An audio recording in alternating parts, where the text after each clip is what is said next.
There's a kingdom in Korean history that doesn't fit the story. It existed for 228 years, controlled territory twang the size of modern Korea, traded with Japan, dominated Manchuria, challenged China's Tang dynasty. But walk into most history classrooms, even in Korea, and nobody talks about it. The kingdom is called Balhae, 698 to 926 CE. And its absence from Korean memory tells you everything about how nations decide which history to remember.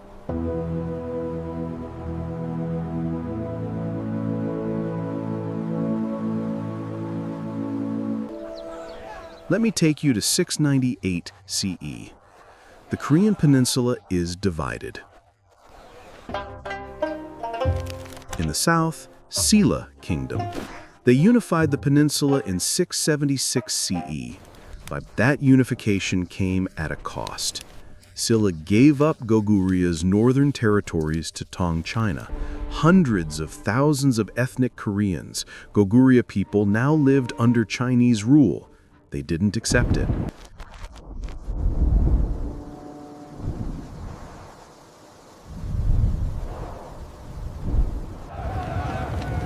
In 696 CE, a massive rebellion erupts. Goguryeo refugees and Khitan tribes. The rebellion fails. Tang crushes it brutally. But one Goguryeo general, Daejo-young, escapes with his followers. Thousands of refugees, Goguryeo loyalists, Tungusic tribesmen, people who refuse to be absorbed into China. They flee northeast into the forests and mountains of Manchuria, beyond Tang's immediate reach. And in 698 CE, Daejo-young declares a new kingdom.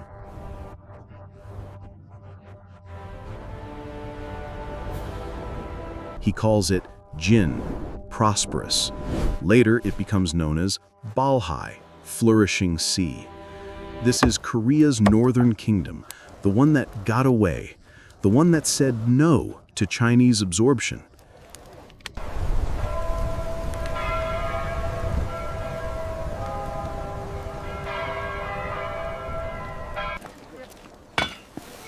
Here's what made Balhae unusual.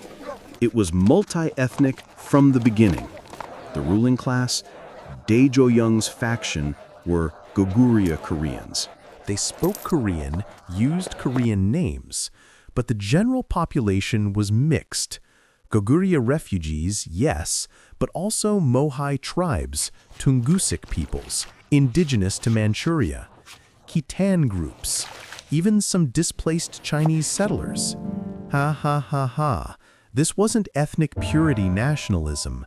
This was survival coalition politics. Daejo-young understood something. You can't build a kingdom in Manchuria with ideology alone. You need the local tribes, need their knowledge of the land, their warriors, their networks. So, Balhae's system was pragmatic. The administrative structure, government ministries, capital planning, official titles, was modeled on Goguryeo and Tang systems. But local governments allowed tribal autonomy. Mohai chiefs governed their own people. Balhae didn't try to Koreanize everyone, just demanded loyalty to the kingdom. This flexibility was Balhae's strength, and later its complication.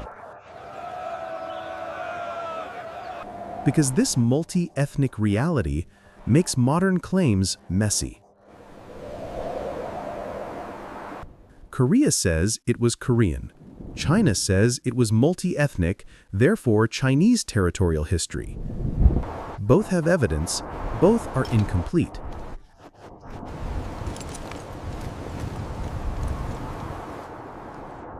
Let me show you how powerful Balhae became.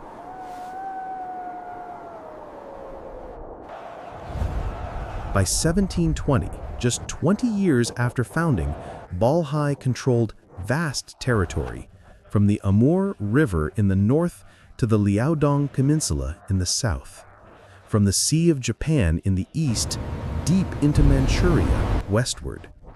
This wasn't just land, this is strategic dominance.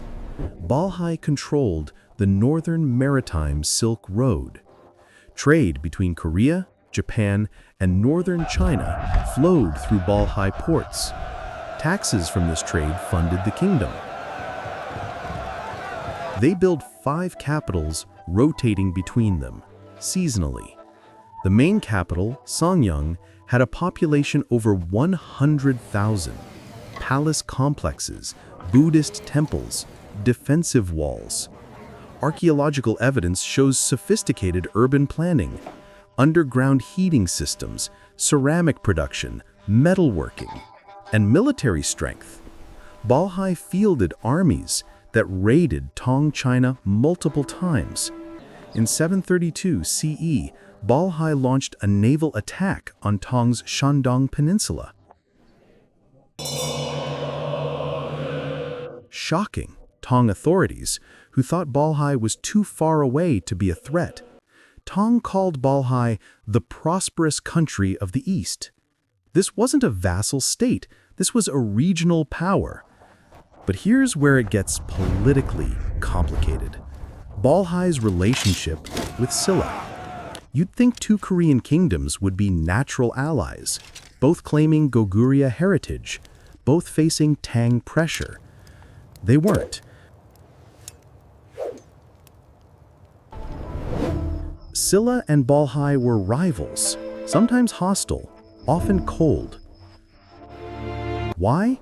Because Silla had allied with Tang to destroy Goguryeo.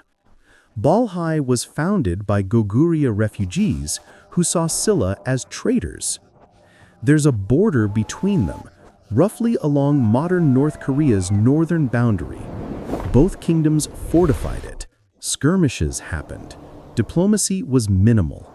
Silla sent tribute to Tang, regularly accepted tributary status, gained Tang's recognition as legitimate ruler of the peninsula. Balhae refused tributary status.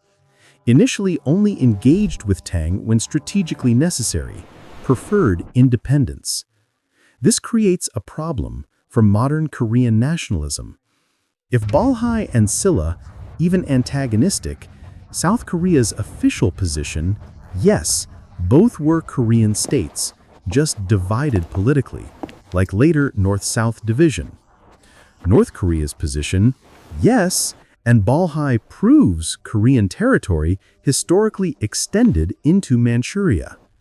China's position, Balhae was a local ethnic regime on Chinese territory, part of Chinese history because the land is now Chinese.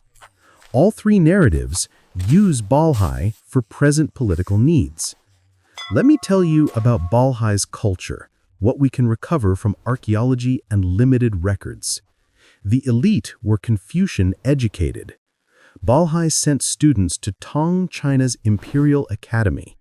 Officials read Chinese classics, used Chinese characters for official documents, but Buddhism was the popular religion.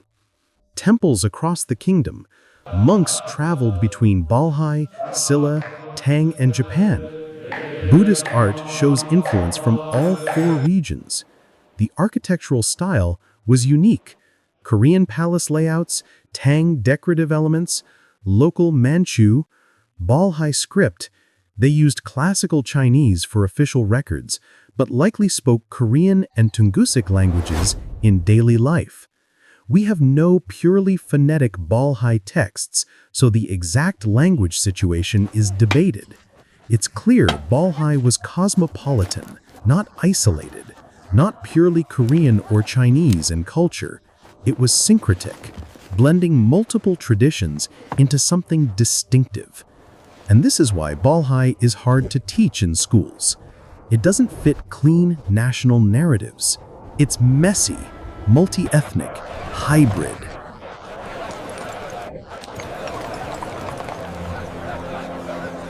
The kind of history that complicates identity stories. Balhae's golden age was roughly 750 to 850 CE. King Mun established strong diplomatic relations with Japan, sent over 30 embassies. Trade flourished. Japanese records call Balhae a prosperous and cultured nation. Balhae exported furs, gold, horses, and ginseng. Imported silk, books, and luxury goods. The kingdom became wealthy. Population estimates suggest 500,000 to several million. Historians debate exact numbers, but clearly substantial. The kingdom was organized into 5 capitals, 15 provinces, and 62 prefectures. Bureaucratic structure rivaling Tang's complexity. This wasn't a tribal confederation. This was a state with institutions, legal codes, urban centers. But Balhae had a vulnerability: geography. To the west, Khitan tribes, sometimes allied, sometimes hostile, growing stronger over time. To the south, Silla, fortified border, cold relations. To the southwest, Tang China, periodic tensions, but mostly stable after 730s. To the north, nomadic tribes, shifting alliances, unpredictable. Balhae's power depended on managing all these relationships. Diplomatic skill was survival. They've deployed armor in the valley, sir. 2 companies at least. Inform the commander we are at full alert. It's the West. The Khitans unified everything. They gathered together. At that time, the Khitans unified the country.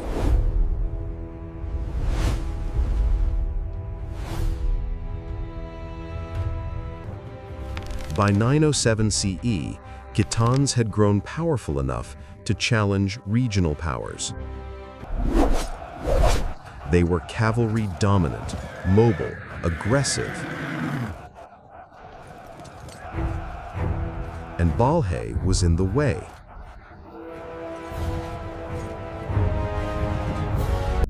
Balhae had dealt with Khitans for 2 centuries, sometimes trading, sometimes raiding each other, sometimes marrying for alliances. But this was different. The Khitans were unifying, building an empire. Details of Balhae's final years are scarce. Records are fragmentary. What we know: in 926 CE, the Khitan Liao dynasty launched a major invasion of Balhae. The attack was swift, overwhelming.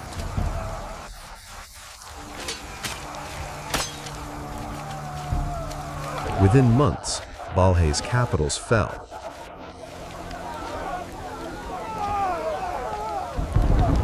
The royal family was captured.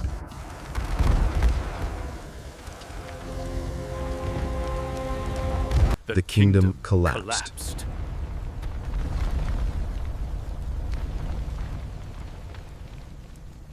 No prolonged resistance, no island exile strategy like Goryeo later used against Mongols, just collapse. Why so fast?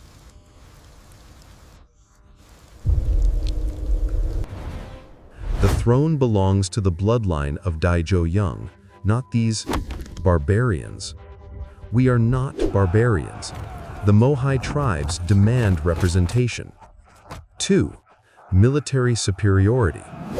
Khitan cavalry tactics outmatched Balhae's forces. 3. Diplomatic isolation. Silla wasn't going to help. Tang dynasty had collapsed in 907. 4. Geography. Balhae's vast territory was hard to defend. Once Khitans broke through one front, the kingdom couldn't regroup. Whatever the reasons, 926 CE marked the end. 228 years of Balhae history finished. The Khitan Liao dynasty absorbed the territory. Balhae's people were scattered. Some fled south to Goryeo, Korea, which had just been founded in 918 CE. Some stayed under Liao rule. Welcome, we are distributing food. Thank you so much for accepting us. Some dispersed into Manchurian tribes. And then something strange happened.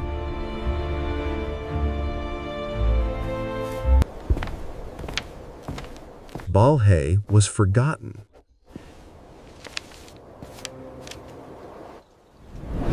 Here's the puzzle. Why did Korea forget Balhae for 1,000 years? Goryeo dynasty knew about Balhae. Early Goryeo records mentioned Balhae refugees, but over time, Goryeo's focus shifted south. They were dealing with Khitans themselves, then Mongols.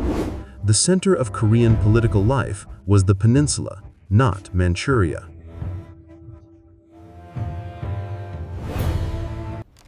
Joseon dynasty barely mentioned Balhae. Joseon historians were Neo-Confucian. They valued the peninsula's Silla Goryeo lineage. Northern Manchurian kingdoms didn't fit their civilizational narrative. So Balhae faded, became a footnote, a minor sidebar in Korean history texts, if mentioned at all. Meanwhile, Chinese historians recorded Balhae as a local regime in northeastern frontier history. Interesting, but not central. For 1,000 years, Balhae was historical trivia. Scholars knew it existed, but it wasn't taught. Then came the 20th century, and Balhae became politically important again. 1910, Japan colonizes Korea. Japanese historians start researching Balhae intensely. Why? Because if Korea historically controlled Manchuria through Goguryeo and Balhae, then Japan, as Korea's colonial master, could claim the legitimacy to have Vinshu. Japanese colonial scholarship emphasized Balhae's connection to Korea. Published research built the narrative. This was imperialism using history. But it had an unintended effect. Korean nationalists, fighting Japanese occupation, also started studying Balhae. If Japan was using Balhae to justify Manchurian expansion, after 1945, liberation from Japan, this became important. South Korea needed historical narratives to build national identity.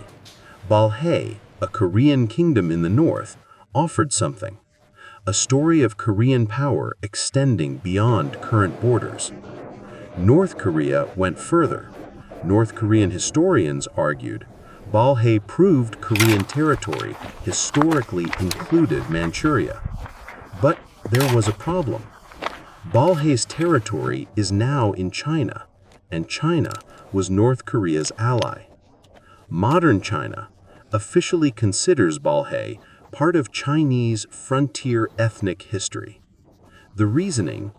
This is the Norse Project, a Chinese government research initiative starting in 2002 to historicize all frontier histories in the state territory. For China, this isn't just academic, it's political. If Koreans claim Balhae, they could claim historical rights to Manchuria. For Korea, both North and South, this is cultural theft. Balhae's ruling class was Korean, its Korean history, regardless of current borders. Both sides have evidence, both have political motivations. And Balhae, forgotten for 1,000 years, is now a diplomatic flashpoint. Because history isn't just about the past, it's about who controls the story, who gets to claim legitimacy, who defines boundaries.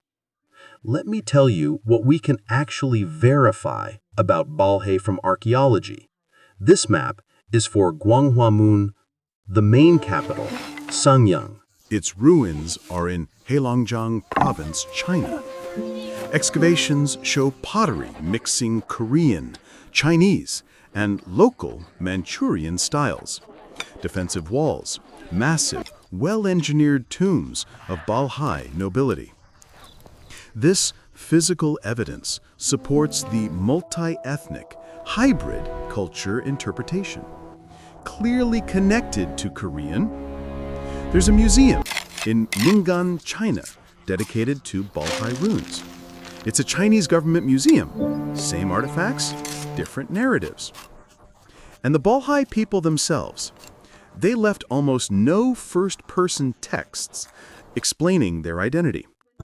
We have no Balhae declarations saying, "We are Korean," or "We are multi-ethnic Manchurian." We have structures, trade goods, bones, ruins. Everything else is interpretation. Here's what makes Balhae's story tragic. The people themselves had no say in their historical legacy. When the kingdom fell in 926, refugees scattered. Some integrated into Goryeo, became Korean. Their descendants have no idea they're descended from Balhae. No cultural memory, no traditions passed down. Balhae's identity was erased by time, not by conquest alone, by the simple fact that nobody carried the torch. Unlike Goryeo, which Goryeo explicitly claimed continuity with, Balhae had no successor state that said, "We are Balhae's heirs." So modern claims are retrospective. Korea saying they were Korean because the elite were Goryeo refugees, both projecting modern nationalism backward. The truth? Balhae was probably both, and neither. It was a kingdom that existed in a specific time, not Proto-Korean, not early Chinese frontier, just Balhae. But that answer doesn't serve anyone's political narrative. So the debate continues. Let me give you the human story underneath all this political argument. Your parents fled south, or were enslaved by Tang. Daejojong offers a not Goryeo, can't reclaim that name, Tang won't allow it, but something new, Balhae. You travel north with thousands into Manchuria's forests. You build a settlement. The Mohai tribes are there. You have to negotiate. Your children are born in Balhae. They speak Korean at home, Mohai language in the market, learn Chinese characters in school. They marry half Korean, half Mohai grandchildren. What's their identity? Balhae. That's the answer. The kingdom is the identity. For 200 years, this works. Balhae is real. It exists. People live, trade, worship, fight, die in its name. Then the kittens come. The kingdom falls. Your descendants flee. Some go south to Goryeo. Some stay, assimilate. Within 2 generations, nobody remembers Balhae as a living identity. It's already old history. That's what happened. Real people, real lives, real kingdom. And now, 1,000 years later, their bones are fought over by nations that didn't exist when they were alive. There's a temple in North Korea, near the Chinese border. Archaeologists found evidence it was a Balhae temple. South Korean scholars want access to study it. North Korea allows limited access. China watches carefully. Because this temple, built by people who just wanted to worship Buddha and have a safe community, is now a political site. The people who built it didn't care about modern borders. They cared about their kingdom, their families. But we've turned their history into ammunition. Here's the question that haunts Balhae's scholarship. Could it have survived? We can't know. History doesn't offer alternatives. But there's a melancholy to Balhae's story. It was successful, powerful, cultured. For 228 years, it worked, not as long as Goryeo or Joseon, but longer than many kingdoms. And then it ended. Completely.